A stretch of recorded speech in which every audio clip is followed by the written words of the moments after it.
Obviously, paternity tests exist because some men are garbage. And I tell you, as the father of 5, when I hear about these men that abandon their children, I am so filled with jealousy. There's no excuse. There's no excuse. But nothing prepares a man for parenthood. Like, a woman goes through a whole physiological change, not only growing the baby, but there's morning sickness, a nesting instinct takes over. For a guy, during the entire pregnancy, they feel the same, worthless. Which in a way prepares them for fatherhood. Right? I think fathers are generally underappreciated. Who would agree with me? Right? Listen to these divorced dads, right? Obviously, the mom is the hero of the story, right? When someone becomes famous, they buy their mom a house. They don't even invite the dad to live there. Often it's easier to understand a mother's contribution. I see it in my family. My children see on a daily basis what my wife does for them. Yet when I travel the country, eating steak and complaining about my kids, do I get credit? I sure don't. Being a dad is like being a backup quarterback in the NFL. You're on the team, but you're not the star. And on those rare occasions you're brought into the game, people are nervous. Yeah?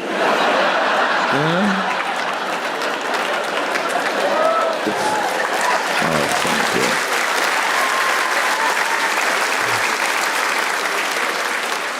you. It's amazing how the status of father has changed in our society. You know, in the 1950s, there was a television show called Father Knows Best.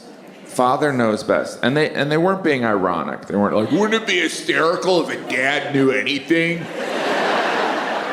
They were sincere, because at that time, the prevailing belief was that a father did know best. Not only would they never do that show today, if you gave someone the prompt, Father Knows, no one would say, best. If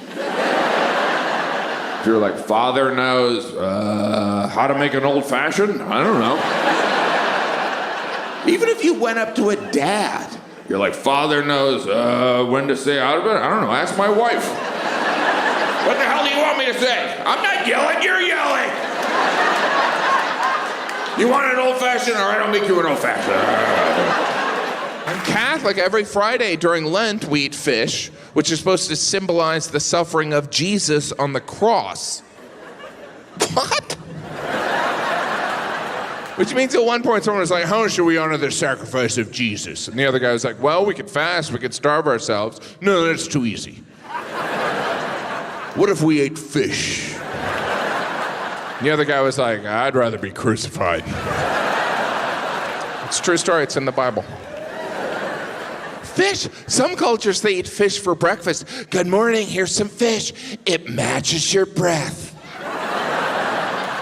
I'm not even hungry in the morning, granted, because I ate a couple hours earlier. But fish?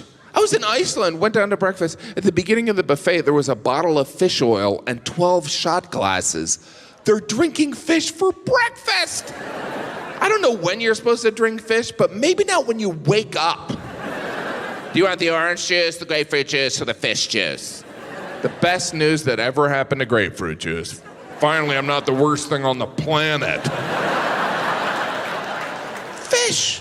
I was in Israel. Israel went down to breakfast. The entire breakfast buffet in Israel was fish. Different types of disgusting fish. In Israel. I know it's always comforting when a pale blonde guy is criticizing Israel. This is gonna go well. Grab your iPhone. It's this look. It's not easy looking like Hitler's wet dream. All right? This is not a good look. This is not the look you want for the tour of the Holocaust Museum. I've been at the Holocaust Museum in D.C. I think everyone should go. I just suggest you don't look like me. I was walking around, people were like, he did it! That's the guy from the photo! He's not an Argentine, he's right here! Get him! Actually, I'm too pale for Hitler, right? Hitler been like, I said Aryan, not snowman. I mean, meet me halfway, people. By the way, that's how Hitler sounded. I'm Hitler, baby. Bum, bum, bum, bum, bum. The Hitler man came. I love going to the grocery store. Those free samples. It's always a little awkward after you have the free sample. You're like, ooh, sausage, yeah, all right. Well, see ya. Sucker.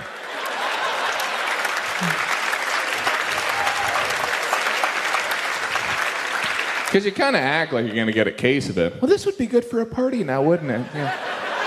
Nah. Gotcha. When did we have to become members of all these grocery stores? Are you a member of our secret club? I'm just getting Doritos. Well, that'll be $4,000. Or you can join our club. I can't come to a lot of meetings. But I guess I'll join. I do feel guilty at checkout when they're bagging my groceries. Talk about feeling lazy. Hey, thanks for putting my groceries in my bag. Yeah, I could help, but I'll just watch. I'm exhausted from picking that crap out. You want to come home and watch me eat them? I'm looking for a buddy. This guy talks a lot about food. They say last names can tell you something. Like if your last name is Cooper, that means you probably had an ancestor who made barrels. If your last name is Cantor, that means somebody along the line was a singer. My last name is Gaffigan, which is Gaelic for highly anxious. And when I learned that, all I could feel was highly anxious. How anxious do you have to be for people to go, you should go with that as your name? Was that's what we call you anyway. It does seem like some last names were chosen to impress, right? You know, someone was like, you know what? I want the ladies to know I'm successful, so I'm going to go with a last name Goldman. Goldman. What are you going with? Wiener. I want the ladies to know I like hot dogs. But who knows? Maybe last names mean nothing. You know, where I'm from in Indiana, there is a guy who owns an RV dealership, and his name is Tom Raper. That's his name. And there are billboards, come see Tom Raper. And people go.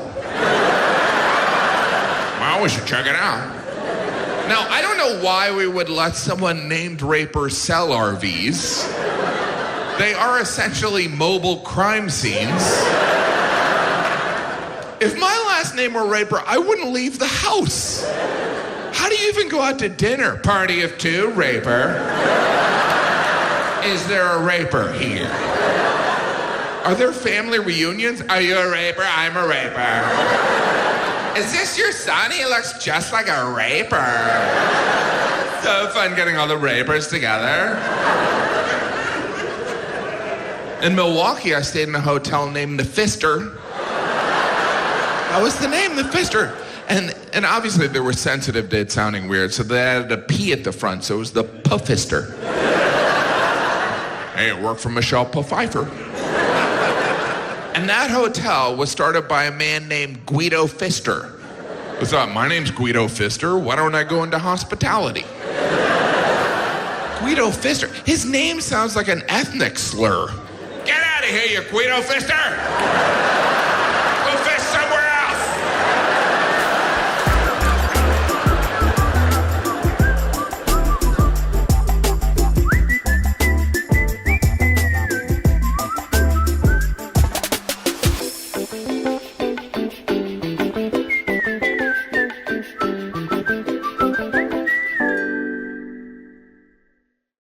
The pandemic did reveal how important your occupation is to society. And let's just say stand-up comedian, not essential.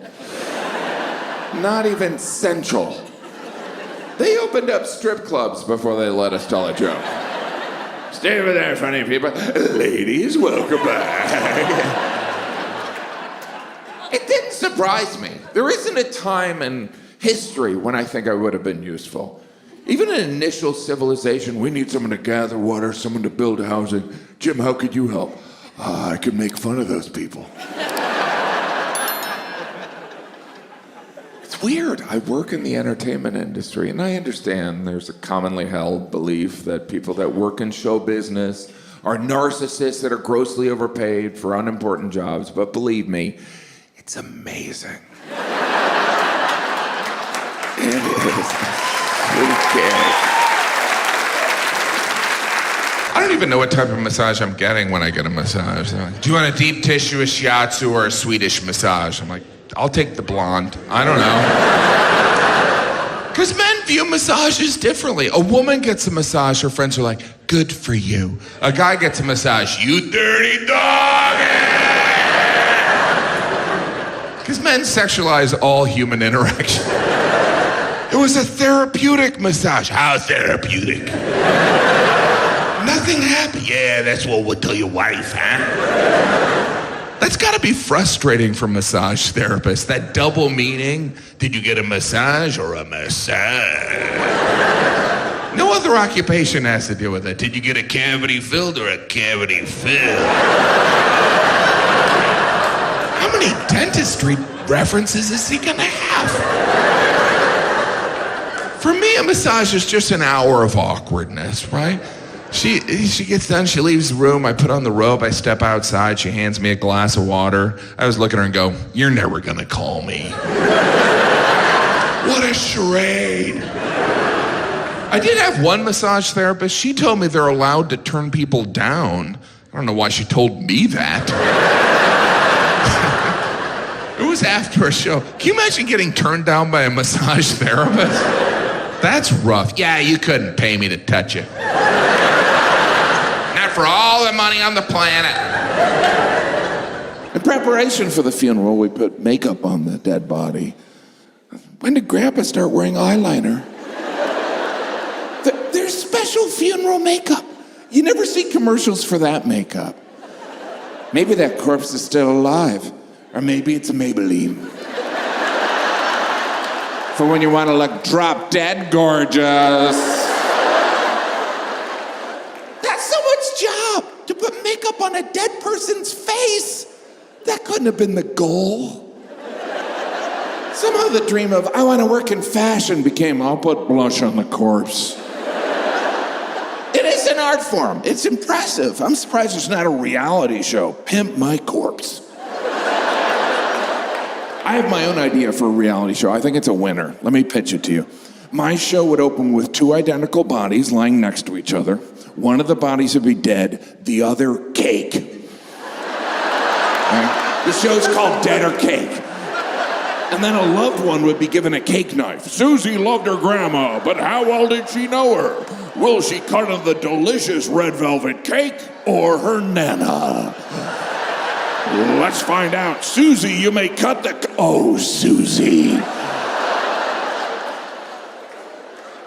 This is usually the point when people ask, well, when's he gonna do the food jokes? I thought he was gonna... Dead or Cake is a food joke. But he was a great brain surgeon. We learn later on that he's like the best. I don't know how they determine the best brain surgeon. You know, maybe there's a competition. America's Got Tumors. Heidi Klum thought he was the best. The best brain surgeon. Isn't it enough that someone's a brain surgeon? None of us can even get in med school. A brain surgeon goes to medical school, afterwards specializes in neurology, after that specializes in surgery of the brain, and we're like, yeah, but are they any good? Yeah, they're a brain surgeon. You know what they do with the bad brain surgeons? They don't let them become brain surgeons. Can you imagine the pressure on a brain surgeon? At no point during their workday can they say, hey, it ain't brain surgery. Because it's always brain surgery. Every day. What you do at work, honey? Brain surgery. That's fun. You want some fruit? Never!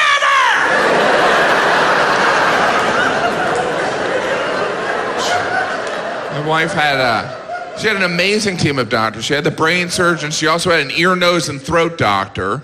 Ear, nose, and throat. That kind of sounds like they didn't make the cut for brain surgeon. I want to be a brain surgeon. You know what? let's stick with the ears, nose, and throat. You'd be better with the things surrounding the brain.